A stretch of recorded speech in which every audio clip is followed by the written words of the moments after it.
Hey, it's your host Reggie Rocket here with an epic lowdown on how Marvel Studios trick fans into watching some pretty mediocre super flicks. Look, we can all agree most MCU journeys totally freaking rule the galaxy, but every Marvel maniac knows if the Avengers assembles ended up lamer than Hawkeye in close combat. I mean, look at him. Jeez, how he is an Avenger. But yes, I'm looking at you, Thor 4. So what gives? How does Disney hype machine obtains millions of us loyal comic book heads into throwing cash at subpar spandex extravaganzas? We'll strap on those Infinity Gauntlet cause we're calling out every sneaky scheme Mickey Mouse exploits to peddle lackluster Marvel movies. And don't get me started on the TV shows, which I'm gonna do a separate video on. But let's take it back to 2013 when phase 2 of the Marvel Cinematic Universe was just kicking off. Fans were still hyped from Avengers and hungry to see Earth's mightiest heroes reunite against that world-ending threat. But what we got was Thor: The Dark World, regarded as one of the MCU's weakest efforts ever. So how the heck did the Thunder God underwhelming sequel become 2013's highest grossing movie globally? Simple, with that post-credit scene teasing Guardians of the Galaxy and linking to the Avengers storyline, Marvel masterfully deceived viewers into assuming Lady Sif cameo meant suffering through 2 hours of Thor outing will eventually pay dividends later. The only important thing about this film was the ether besides that, but nope, all of that was not really important except the collector, who truly added zero value to the ongoing cosmic saga, except, you know, in that reality manipulation of Thanos in Infinity War. Well played, Mr. Mouse, you got us good. But besides that, this film served no purpose, but we still watch it. But Marvel Studios warlocks are quick learners, and by phase 3, they devised an even sneakier way to bait fans into tolerating terrible sequels with fan favorite characters. Case in point, 2017 Thor Ragnarok. Sure, the glam rock tale was a total guilty pleasure for most viewers, but let's be honest, it was classic misdirection to cover the hollow plot. Yeah, because everyone freaking loves Hulk, and throwing Jeff into the mix all but guaranteed solid box office bank, something that we did not saw in Thor 4. They spawned cinematic gold from what otherwise might have been straight to streaming affair. Just take The Marvels, which was in theaters recently, and our early reaction suggests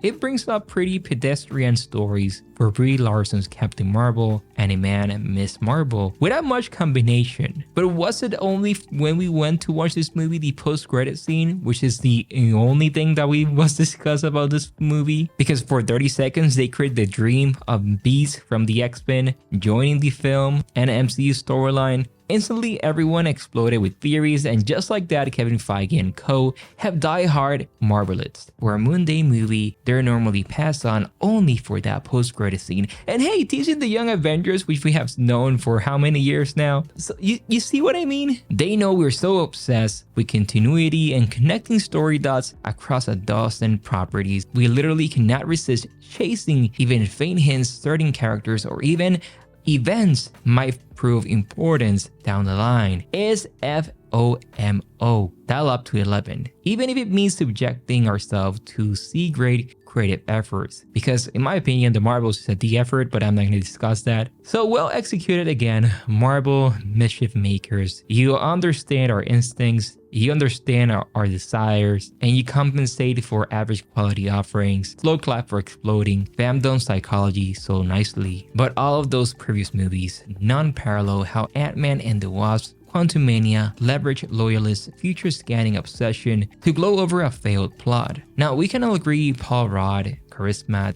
but getting real, this story scrapped rock bottom faster than a bad pin particle reversal. A lame Honey, I Shrunk the Kids in the quantum realm, save only by Jonathan Majors' presence in a way. Yet fans fixated exclusively on his meeting farewell, hinting at multiversal mayhem coming in phase 5. And just like that, Disney deflected from their first certified rotten efforts in years by teasing the next iconic arc of Avengers battling Kang the Conqueror across the metaverse. Then that post-credit scene directly set up Loki Season 2, mic drop. Who cares if the actual film falls flatter? We're already moving ahead to the real cinematic prize, Phase 5, Kang Dynasty, and Secret Wars. And oh man, it's a perfect way to frame it. Marvel's essentially forcing us to watch bad movies in theater just for small teases of what's to come.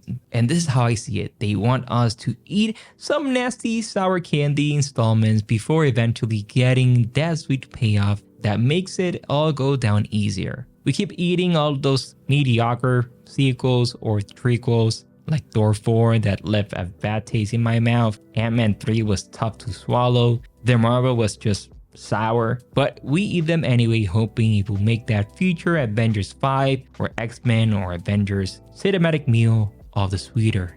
Just like with actual candy, there's always that moment of regret doing yet another uninspiring origin side story we feel taken advantage of and stripped of hard-earned dollars and hours better spent elsewhere.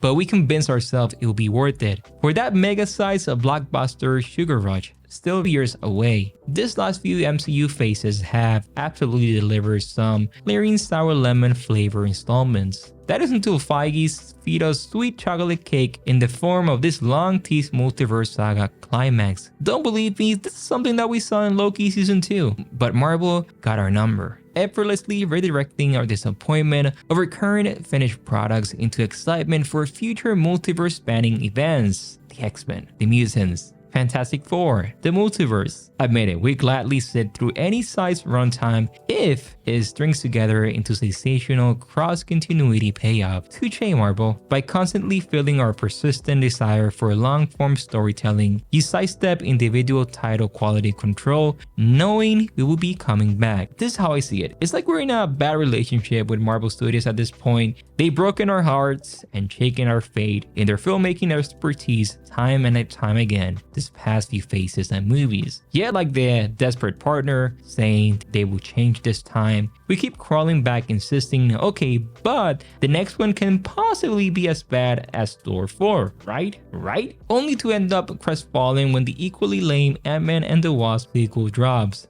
We become so emotionally invested in this long-form cinematic saga that we delude ourselves into believing they can course correct if we just hang on long enough. When, in our hearts, we know the quality has severely slipped since Endgame peak magic. At a certain point, we need to assemble the courage to walk away when the latest impossible to understand the Marvel was released. We have to acknowledge when Phase 4 fizzles out, perhaps the magic is gone, and stop chasing echoes of those bygone glory days. Yet that glimmer of hope persists. Oh man, Deadpool 3 is coming next year? Jeez. And Guardian 3 was great. So in ways we cling to this mix of anger and optimism that refuse to abandon ship even as it continues taking over cinematic water. At this point, we can safely conclude Mickey Mouse minions have virtually bulletproofed their public brilliance when it comes to putting half-baked prequels, or sequels. But now I have to say, well. But even if our pain and suffering can be seen in the latest box office belly flop with the Marvels, again has loyal partners questioning if that spark remains. Many of us are hoping for a better future in the film because we love the characters, and knowing that Deadpool 3 is gonna be a multiverse film,